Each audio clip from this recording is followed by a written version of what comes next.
In 1886, a surveyor in New York City documented something unusual while mapping municipal infrastructure. At the top of a government building, he recorded a series of metal rods protruding from ornamental spires. His notes described them as lightning rods, but the configuration doesn't match standard lightning protection.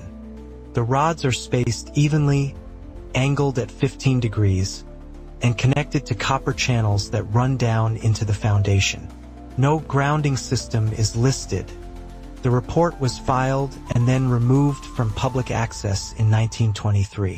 What those rods were actually collecting remains unanswered.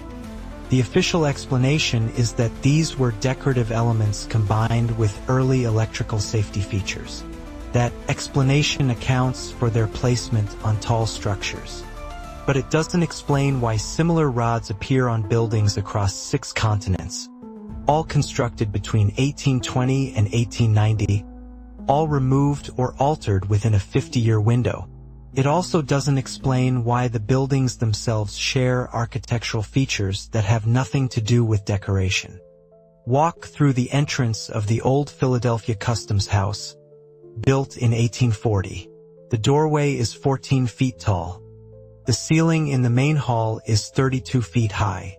The staircase risers are 9 inches, but the treads are 16 inches deep.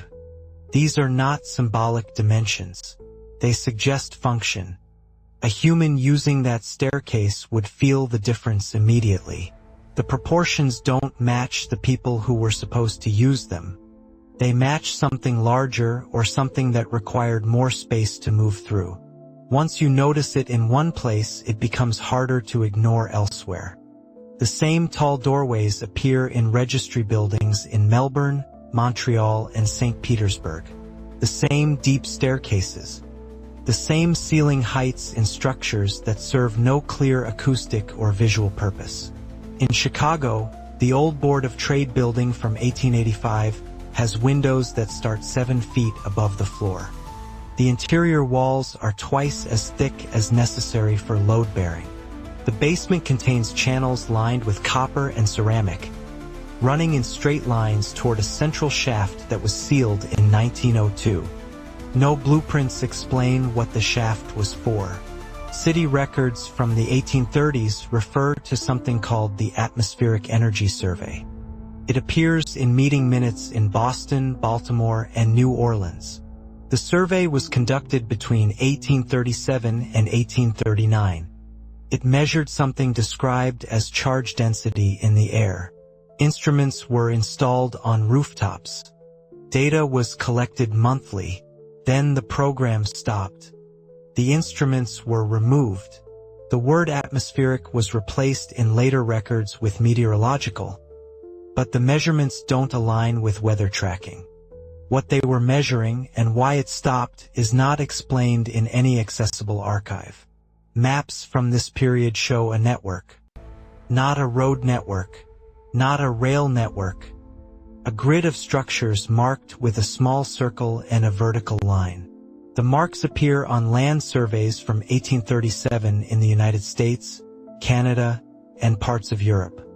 The structures correspond to buildings that still exist, though most have been renovated. By 1910, the marks are gone from updated maps. The grid is no longer referenced. The surveys that would explain what the marks represented are missing from National Archives, or listed as damaged, or restricted without explanation.